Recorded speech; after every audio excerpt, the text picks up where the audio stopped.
Your brand may be staying on top of current trends, but are you agile enough to stay relevant, resilient, and successful as customers, competition, and the world continues to change at a breakneck pace?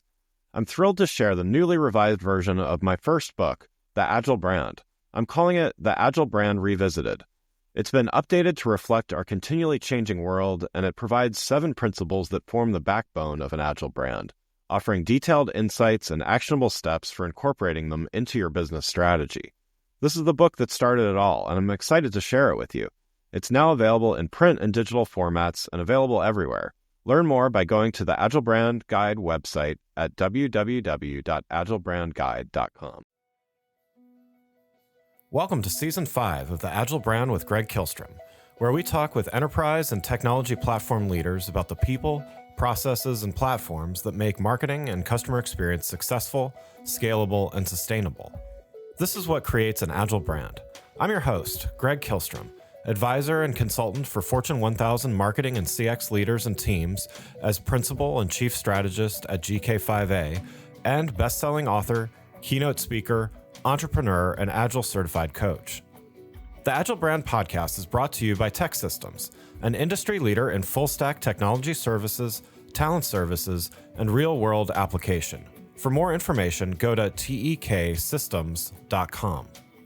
To sign up for the Agile Brand newsletter and get the latest insights and articles on marketing technology and CX, or to purchase a copy of my latest book, House of the Customer, go to gregkihlstrom.com.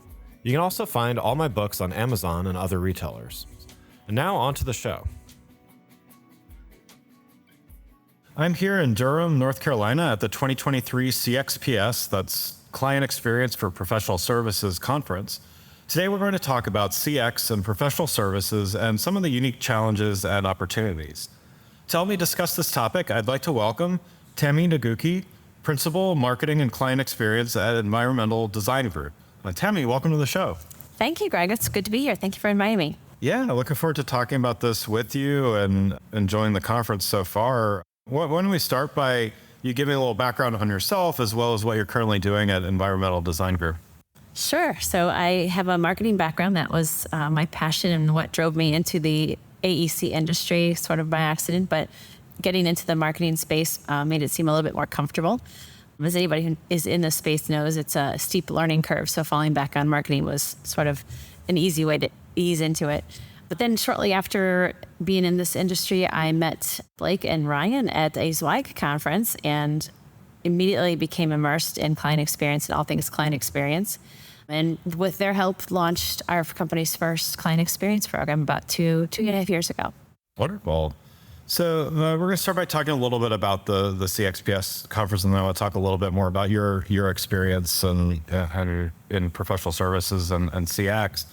Is this your first time at the CXPS conference? This is my second year.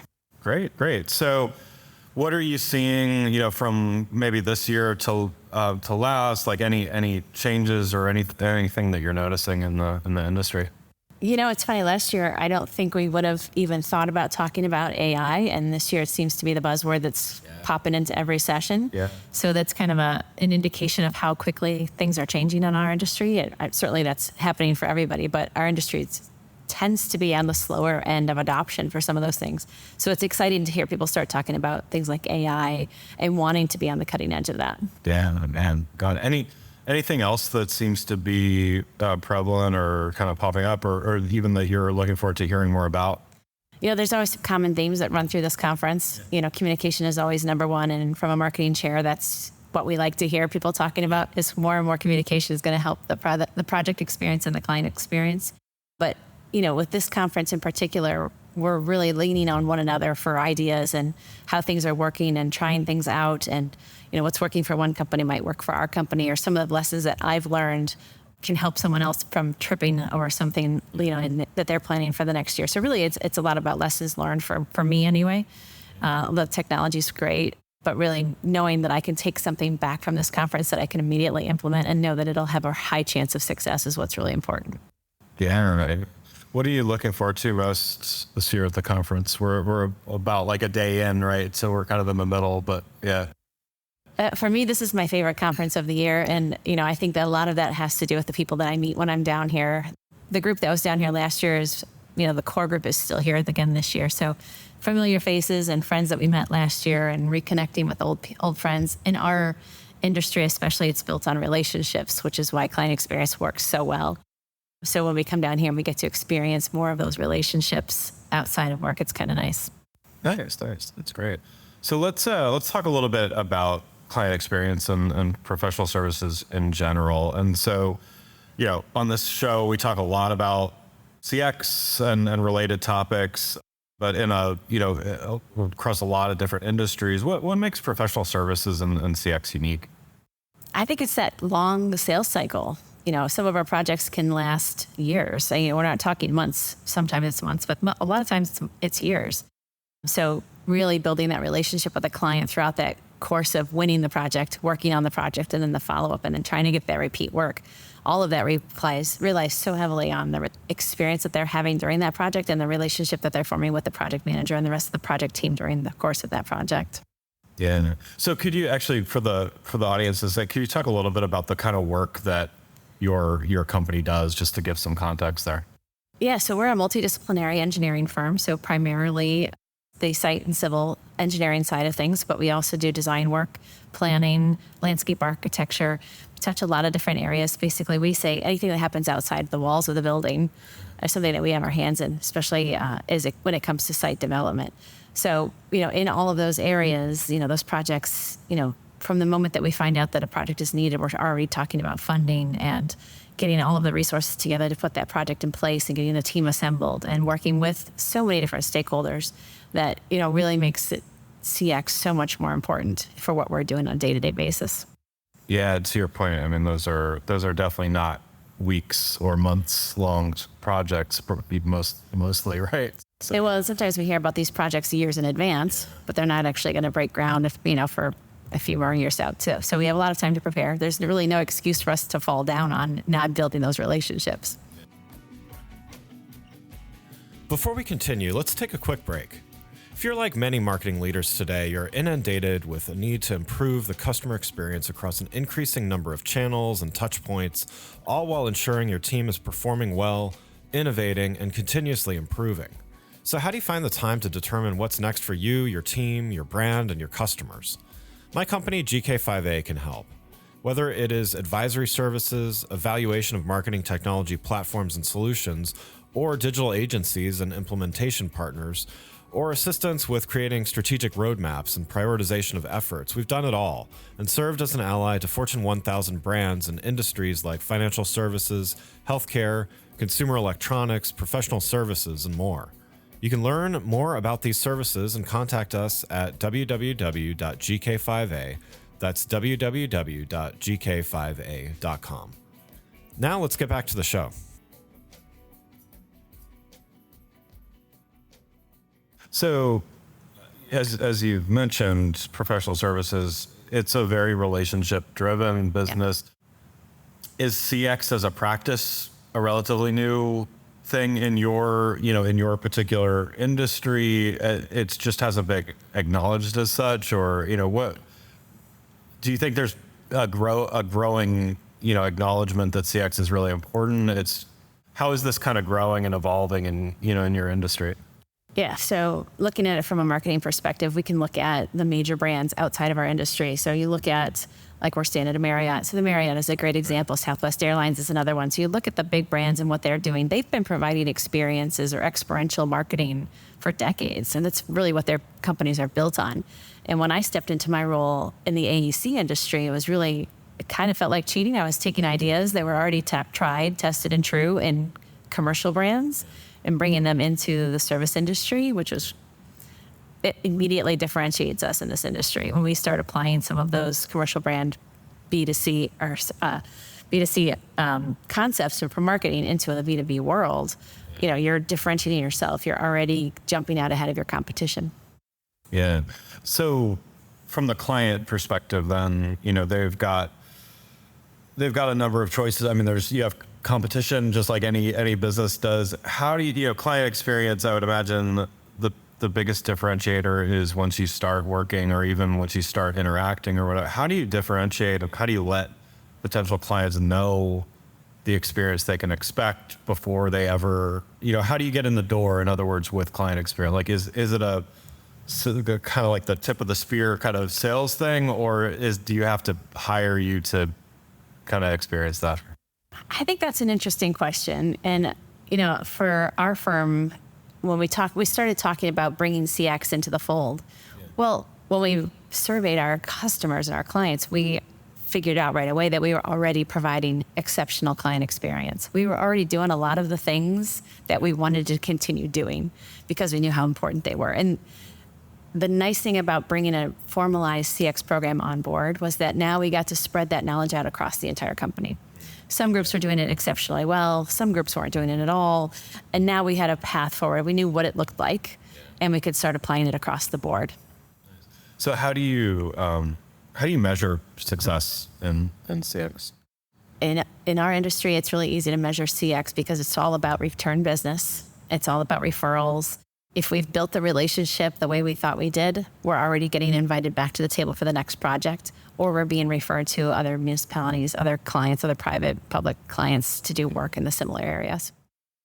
What about the connection between employee experience and client experience? How have you seen that in your company? So was it Sir Richard Branson that said, if you treat your clients well, they will treat your customers well? That's really the basic philosophy of EX and CX. If you have a strong company culture that's founded on your values, it's founded on who you believe you are and who you say you are, and you treat your employees that way, they will automatically treat your clients that way, and it just grows from there. I don't think you can have a good, strong CX program without a strong EX program. Okay, agreed. Let's say those firms that are a little bit behind the curve, and maybe they have good client relationships, but they haven't formalized the program. I mean, I think there's a lot to what you're saying. Formalizing the program means it's standardized and kind of it's evenly distributed. There's great client experience across the entire firm, no matter where you work. Right. Those that are a little bit behind the curve, let's say, where do they start? What's a good starting point? I think the best place to start is to sit down with your clients and start asking them those questions. You don't know if you're providing good client experience until your client tells you that you are.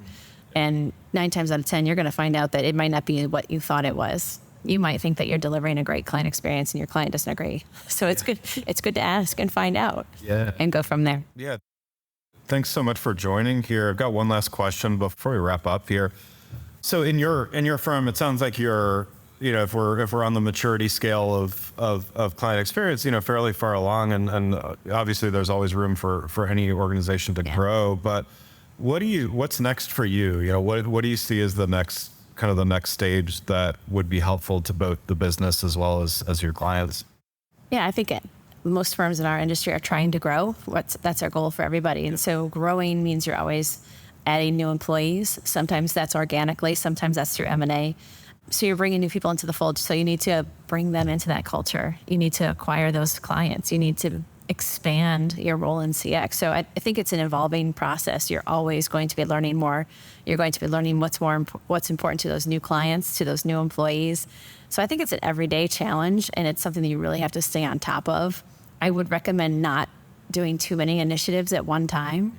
Start with something. We started with the client feedback tool, and then build on that. Start doing empathy mapping maybe a year later. Try not to do too much at once so that you're really focusing and doing a good job on the initiatives that you do bring on board right away. And I would imagine that kind of iterative approach, that also helps everybody within the organization, Yes. Kind of get how many employees are in the organization? So when I started client experience at Environmental Design Group, we were at about 70 employees. Now we're close to 100. Okay. So we are growing. We are in that space, and it is an everyday challenge for us. Yeah. So you're growing, and you don't want to have too many things going on at once, and yet competitive pressures. I mean, do you feel like your competition is starting to get savvy and catch up, or how do you feel like in other words, is this becoming more prevalent in your industry? It is becoming more prevalent. We have enough of a leap ahead of our competition right now that I feel comfortable that they're not going to catch up to us anytime soon, but it's always something I'm watching that in my rearview mirror just to make sure. Yeah. All the more reason to Absolutely. Well, again, I'd like to thank Tammi Nagucki, Principal Marketing and Client Experience at Environmental Design Group, for joining the show. And if you weren't able to make it to CXPS this year, I highly recommend you mark your calendars for next year. You can learn more about Tammi and Environmental Design Group by following the links in the show notes. Thanks again for listening to the Agile Brand with Greg Kihlstrom podcast, brought to you by Tech Systems. If you enjoyed the show, please take a minute to subscribe on your podcast channel of choice and leave us a rating so that others can find the show more easily. You can access more episodes of the show at www.gregkihlstrom.com. That's GREGKIHLSTROM.com. To get a copy of my latest book, House of the Customer, visit my website, or you can find it on Amazon or other retailers. The Agile Brand is produced by Missing Link, a Latina-owned, strategy-driven, creatively fueled production co-op. From ideation to creation, they craft human connections through intelligent, engaging, and informative content. Until next time, stay agile.